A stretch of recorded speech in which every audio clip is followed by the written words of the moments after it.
ఈరోజు ఏ నుంచి జెడ్ వరకు మేము దేవుని స్థితులను నేర్చుకున్నాము.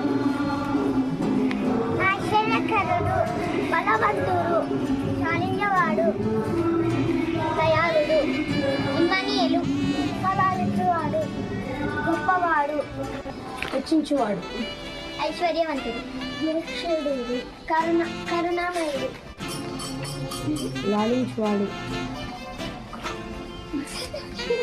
మహోన్నతుడు, న్యాయవంతుడు, ఓదార్చువాడు, ప్రేమమయుడు, కృపామయుడు, రక్షించువాడు, సృష్టికర్త, తేజోమయుడు, ఉత్తమించువాడు, విమోచకుడు, వాత్సల్యుడు, అద్భుతకరుడు, యుద్ధవీరుడు, జ్యోతిమయుడు.